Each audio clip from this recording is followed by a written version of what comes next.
seperti yang kita tahu, selama ini setiap kali perhelatan pemilu, pesantren itu kan hanya menjadi objek perburuan suara, baik kiainya, santrinya maupun jamaahnya. Kami ingin mengubah citra itu. Kita memulai dengan cara yang benar ketika proses pemilihan pemimpin akan dimulai. Apa cara yang benar itu? Kita tanya mereka. Bila perlu dalam bahasa saya, kita tantang para bakal calon bupati ini. Apa yang kita tantang? Gagasannya, pikirannya, komitmennya, maunya apa?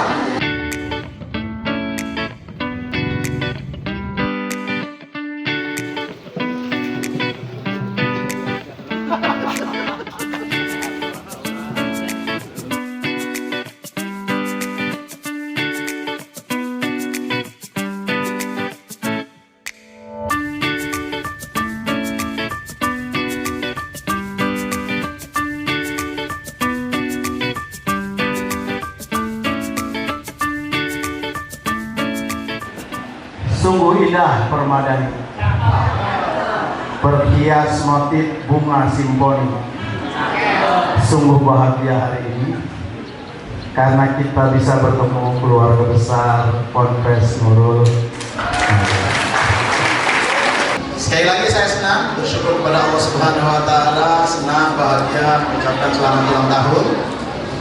Nah, terkait dengan pilkada Lebak, pilkada seluruh Indonesia bersama-sama, seluruh Indonesia, gubernur, bupati, wali kota akan pemilihan pada tanggal 27 November 2024. Kita berharap pemilihan Bupati Lebak aman, lancar, kondusif, semua happy, semua bahagia, datang dengan senang, tidak ada ketakutan, tidak ada kekhawatiran, semua datang memilih dengan bahagia dan senang.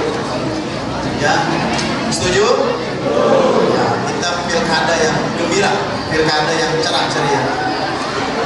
Kita berharap, berdoa kepada Allah, karena Allah yang menakdirkan lahir pemimpin yang sebagaimana doa kita, yang takut kepada Allah Subhanahu wa Ta'ala, yang sayang kepada rakyat.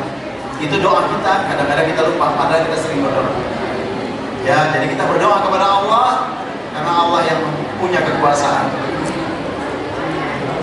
Kemudian kita berharap bahwa ya pilkada ini itu tuannya adalah rakyat, tuannya adalah pemilih. Pemilih datang dengan pilihan yang sadar, dengan ingin memberikan kontribusi terbaik kepada Kabupaten Lebak. Nyoblos sekali, mungkin seumur hidup kadang-kadang, ya dia memberikan pilihan yang terbaik. Ya. Oleh karena itu saya sangat senang para calon bupati diuji. Mungkin tidak hanya sekali Nurul Madani di kampus, di pondok pesantren, itu para calon bupati diuji, ditanya. Ada diskusi yang terbuka, jangan takut, jangan khawatir. Kita sudah merdeka, kita negara demokrasi, bicara apa seadanya. Bahkan saya termasuk orang yang kemana saja itu memberi nomor handphone saya kepada seluruh warga. Nah, apa yang akan kita bangun ke depan? Lalu pertanyaannya, penting nggak pemerintahan sebenarnya? Perlu nggak pemerintahan? Halo para alumni, kira-kira perlu nggak ada bupati? Manfaatnya apa? Yang Anda rasakan selama ini pemerintahan, bupati, gubernur, apa manfaatnya?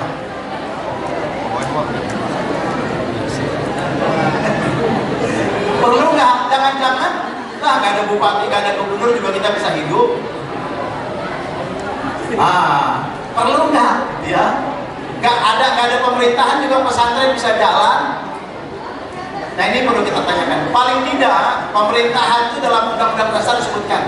Siapa yang hafal pembukaan Undang-Undang Dasar? Kemudian daripada itu, untuk membentuk satu pemerintahan, apa yang pertama?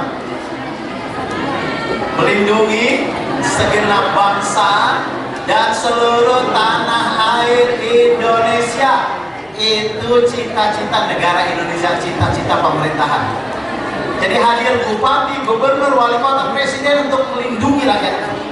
Jadi dia mesti melindungi.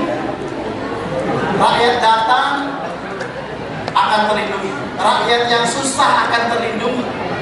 Rakyat yang merasa tidak mendapatkan keadilan, dia terlindungi.